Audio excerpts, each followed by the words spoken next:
Pesan Gembala Jemaat GKMI Yogyakarta menuju Pemilu 2024. Saudara yang dikasihi Tuhan, pada hari Rabu 14 Februari 2024 yang akan datang, rakyat Indonesia akan mengikuti pemilihan umum. Rakyat, termasuk kita, umat Kristen Indonesia, akan memilih pasangan presiden dan wakil presiden, serta anggota DPR, DPD kan Mazmur 122 ayat 1 sampai dengan 9. Nyanyian Ziarah Daud. Aku bersukacita ketika dikatakan orang kepadaku, mari kita pergi ke rumah Tuhan. Sekarang kaki kami berdiri di pintu gerbangmu, hai Yerusalem. Hai Yerusalem, yang telah didirikan sebagai kota yang bersambung rapat, kemana suku-suku berziarah, yakni suku-suku Tuhan, untuk bersyukur kepada nama Tuhan sesuai dengan peraturan bagi Israel. Sebab di sanalah ditaruh kursi-kursi pengadilan, kursi-kursi milik keluarga Raja Daud. Berdoalah untuk kesejahteraan Yerusalem. Biarlah orang-orang yang mencintaimu mendapat sentosa. Biarlah kesejahteraan ada di lingkungan tembokmu dan sentosa di dalam purimu. Oleh karena saudara-saudaraku dan teman-temanku, aku hendak mengucapkan, semoga kesejahteraan ada di dalammu. Oleh karena rumah Tuhan Allah kita, aku hendak mencari kebaikan bagimu. Saudara, Mazmur ini memberi kita sebuah contoh tentang rasa cinta orang beriman kepada bangsa dan tanah airnya. Pemazmur bersyair tentang Yerusalem, yang pada zamannya merupakan ibu kota kerajaan Israel Raya dan pusat peribadatan kepada Tuhan Allah Israel. Ia mengagumi tembok-temboknya yang bersambung rapat. Yerusalem, yang telah didirikan sebagai kota yang bersambung rapat. Ia melihat Yerusalem sebagai tempat yang aman dan tentram. Ia mengagungkan Yerusalem sebagai tempat yang menjadi titik himpun semua suku Israel. Kesanalah suku-suku berziarah, yakni suku-suku milik Tuhan, untuk bersyukur kepada nama Tuhan. Di sana terdapat rumah Tuhan. Ia meyakini Yerusalem sebagai pusat menegakkan hukum yang melayani keadilan. Di sanalah ditaruh kursi-kursi keadilan atau kursi-kursi pengadilan Kisot Lemishpat yang dipercayakan kepada raja-raja wangsa Daud. Akan tetapi saudara, syair tentang Yerusalem ini digubah atas dasar cinta kepada bangsa dan tanah air. Oleh karena saudara-saudaraku dan teman-temanku, atau demi saudara-saudaraku dan kawan-kawanku, lemaan akai wereai, ayat yang ke-8. Tentu saja sudut pandangnya teologis. Oleh karena rumah Tuhan Allah kita, melalui rumah Tuhan di Yerusalem, Allah hadir di tengah Israel, memberkati bangsa Israel dan tanah Israel. Berdasarkan hal itu saudara, kita tahu bahwa pemazmur tidak semata-mata bersyair tentang Yerusalem. Ia sedang berkata-kata tentang Yerusalem sebagai lambang dari kebaikan-kebaikan yang diharapkannya terwujud bagi tanah air dan bangsanya. Pertama, sebuah kota yang bersambung rapat, yang tembok bentengnya tidak memiliki celah atau titik lemah yang bisa diserang. Yerusalem melambangkan perlindungan atas segenap tanah air dan seluruh rakyat. Kita, bangsa Indonesia, menginginkan negara kita, negara kesatuan Republik Indonesia, memberikan rasa aman kepada segenap rakyat Indonesia. Bahkan Mukadimah Undang-Undang Dasar 1945 mengamanatkan bahwa salah satu tugas pokok negara adalah melindungi segenap bangsa Indonesia dan seluruh tumpah darah Indonesia. Kedua, sebagai titik himpun yang didatangi oleh suku-suku Israel untuk bersyukur kepada Tuhan, Yerusalem melambangkan persatuan Israel. Ya, persatuan yang diikat persatuan yang diikat oleh peraturan bagi Israel. Edut le Yisrael, kesaksian, wasiat bagi Israel, yang merujuk pada perjanjian yang diadakan Tuhan dengan kaum yang baru dibebaskannya dari perbudakan di Mesir. Itulah perjanjian Sinai. Atau perjanjian yang diadakan di hadapan Tuhan oleh suku-suku yang membebaskan diri dari penindasan raja-raja Kanaan. Itulah perjanjian Sikem. Kendati berbeda-beda dan beragam-ragam, suku-suku itu adalah suku-suku milik Tuhan. Mereka adalah bangsa Israel. Saudara, kita tahu bangsa Indonesia adalah bangsa yang plural, bangsa yang majemuk. Bangsa Indonesia terdiri dari banyak suku bangsa dan memiliki banyak bahasa. Ada 6 agama resmi dan tidak terbilang agama dan kepercayaan lainnya. Kita memiliki 17.000 pulau dari barat ke timur, dari utara ke selatan. Apakah yang telah membuat kita bersatu sebagai satu bangsa Indonesia? Kesamaan rasial? Tidak. Kesamaan nasib? Dulu, iya. Saat bangsa kita menderita sengsara di bawah kolonialisme, entah Belanda, entah Jepang. Lantas ini perjanjian suci kebangsaan, ikatan suci persatuan, kontrak sosial bangsa Indonesia, yakni Pancasila, yang piagam sucinya tercantum dalam Deklarasi Kemerdekaan Bangsa Indonesia, yakni Mukadimah Undang-Undang Dasar 1945. Sebagaimana pernah dikatakan oleh Bung Karno sang proklamator, Pancasila bukan saja merupakan dasar negara Republik Indonesia, tetapi juga alat pemersatu seluruh bangsa Indonesia. Seperti halnya kelompok-kelompok eks-budak yang telah membebaskan diri dari perbudakan di Mesir, yang bersama-sama dengan kelompok kaum tani yang berjuang demi kemerdekaan dari raja-raja kota Kanaan. Mereka telah menjadi satu bangsa dalam ikatan perjanjian di hadapan Tuhan dan di dalam namanya. Demikianlah kita semua telah dipersatukan sebagai bangsa melalui Pancasila.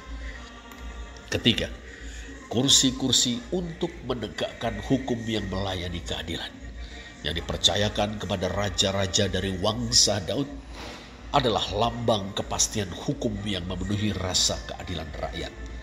Secara khusus, keadilan bagi kaum miskin, yakni mereka yang tidak berkuasa karena tak berharta, mereka yang tidak berdaya karena ada dalam posisi sosial yang lemah, para janda, yatim piatu, dan orang asing, dan mereka yang menjadi korban kekerasan atau Hamas, alias perlakuan sewenang-wenang sesamanya.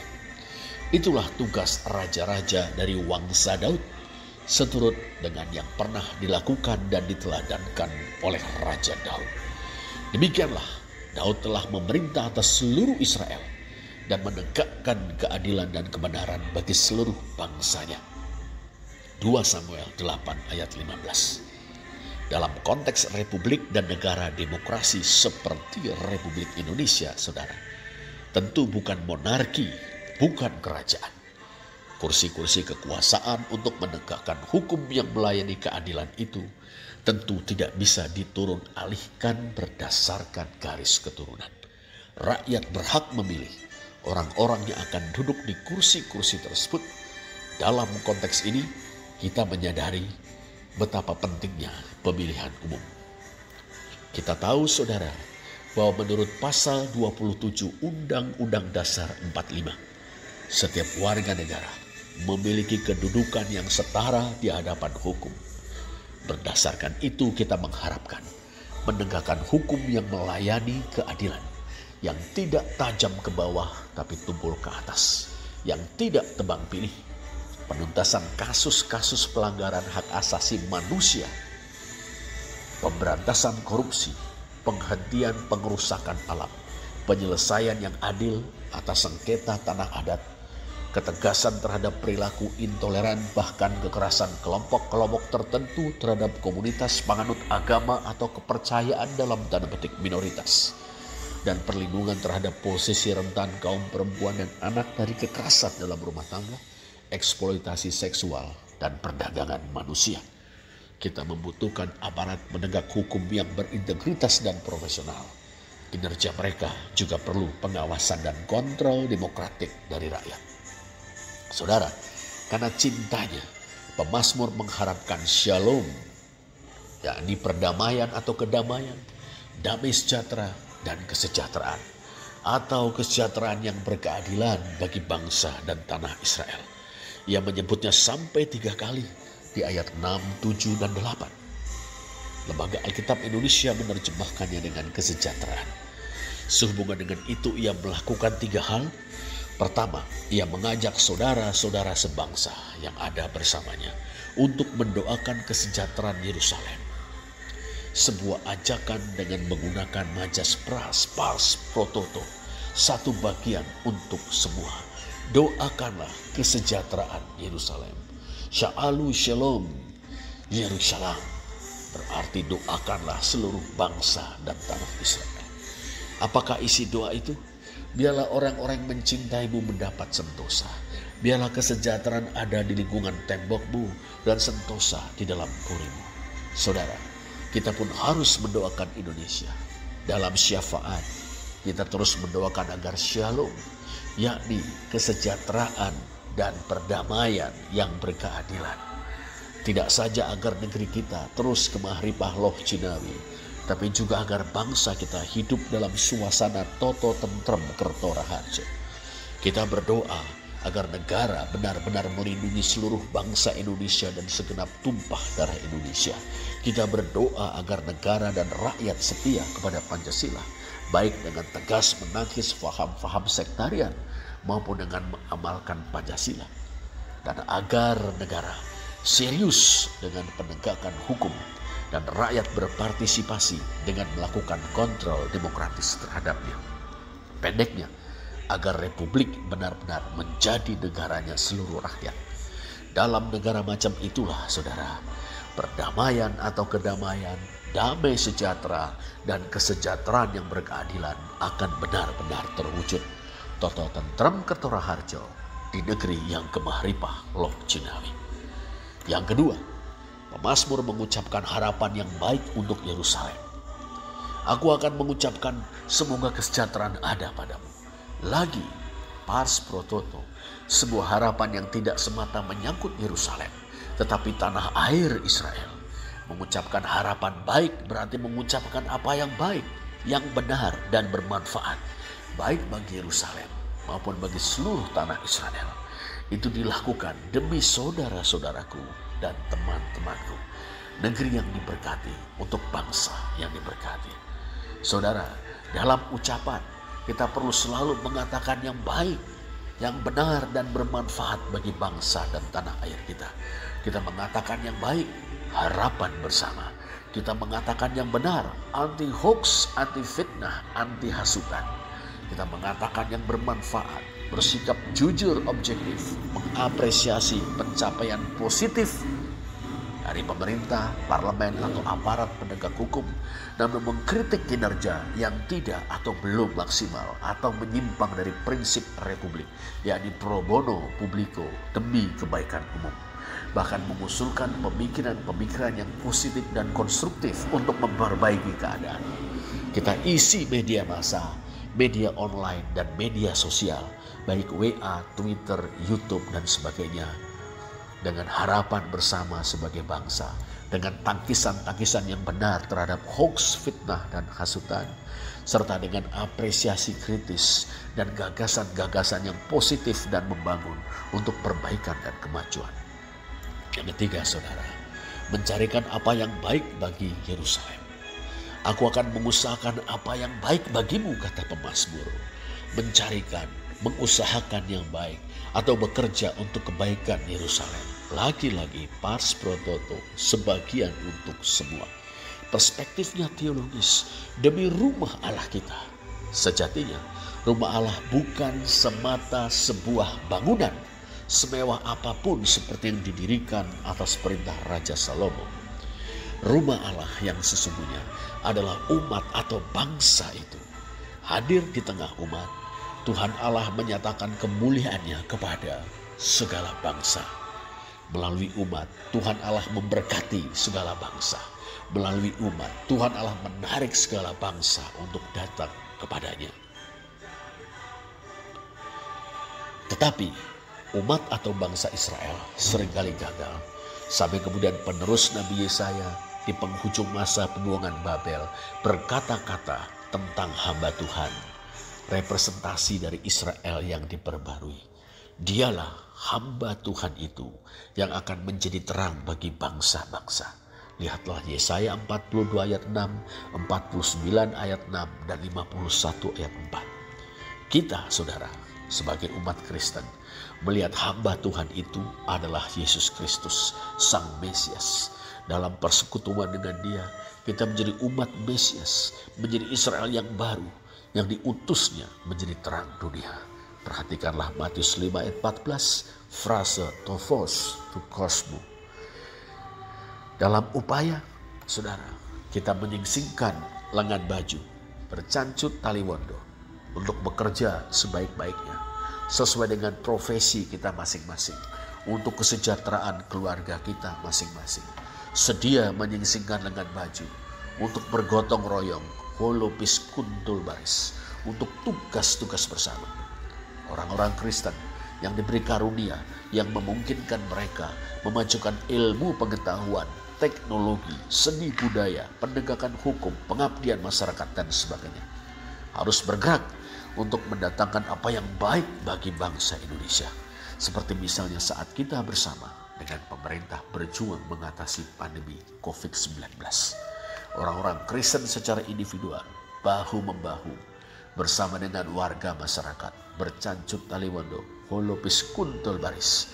Gereja menghayati imannya kepada Kristus dengan solidaritas dengan warga masyarakat yang sedang bergumul, dan bersedia bahkan berinisiatif, berprakarsa untuk bekerja sama dengan gereja lain, bahkan dengan umat beragama dan berkepercayaan lain.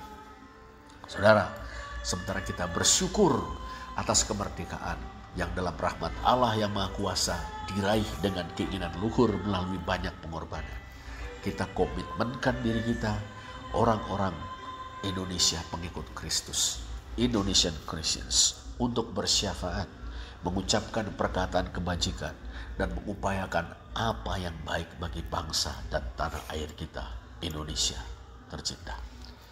Saudara, berdasarkan refleksi kita atas Mazmur 122 ini, mari kita sambut, kita songsong, dan kita ikuti pemilu 2024 dengan sukacita. Karena menyadari bahwa Allah Bapa kita dalam Tuhan Yesus Kristus mengasihi bangsa kita Indonesia dan berkenan melibatkan kita untuk memilih orang-orang yang akan memimpin pengelolaan negeri kita untuk 5 tahun ke depan, 2024-2029. Dalam hal ini, saudara, penting sekali pesan Persekutuan Gereja-Gereja di Indonesia, PGI, bahwa warga gereja yang menggunakan hak pilihnya dihimbau untuk memilih dengan bijak, mempelajari rekam jejak dan kebijakan calon terkait isu-isu krusial, serta menolak politik uang, politisasi identitas, hoaks, dan pelintiran kebencian. Saudara, mari kita gunakan hak pilih kita dengan penuh tanggung jawab. Pilihlah calon-calon yang sejauh yang kita ketahui jujur dan bertanggung jawab, melaksanakan dengan sebaik-baiknya tugas yang pernah diamanatkan kepada mereka, menyayangi rakyat jelata, menjunjung tinggi hak asasi manusia dan demokrasi atau kedaulatan rakyat, berani dan rela berkorban untuk kepentingan orang banyak, pekerja keras, bukan tipe orang yang menghalalkan segala cara, dan tidak korup. Mari kita pilih orang-orang yang menurut pengetahuan kita berkomitmen untuk melindungi seluruh negeri kita dan segenap rakyat Indonesia dari Sabang sampai Merauke, tanpa membeda-bedakan agama, suku, bangsa, ras, dan golongan. Orang-orang yang berkomitmen kepada Pancasila sebagai dasar negara dan filsafat hidup bangsa Indonesia, dan tidak pernah mengkompromikan Pancasila demi kepentingan pribadi dan kelompoknya. Orang-orang berkomitmen terhadap penegakan hukum yang melayani keadilan, yang memiliki keseriusan dan keberanian untuk penuntasan kasus-kasus pelanggaran HAM berat, pemberantasan korupsi, penghentian pengerusakan alam, penyelesaian yang adil atas sengketa tanah adat, ketegasan terhadap perilaku intoleran, bahkan kekerasan kelompok-kelompok tertentu terhadap komunitas penganut agama atau kepercayaan dalam tanda petik minoritas. Dan serius terhadap perlindungan terhadap posisi rentan kaum perempuan dan anak dari kekerasan dalam rumah tangga, pelecehan dan eksploitasi seksual, serta perdagangan manusia. Demikian juga kita pilih orang-orang yang menurut kita memiliki visi tentang Indonesia yang sungguh-sungguh berdaulat secara politik.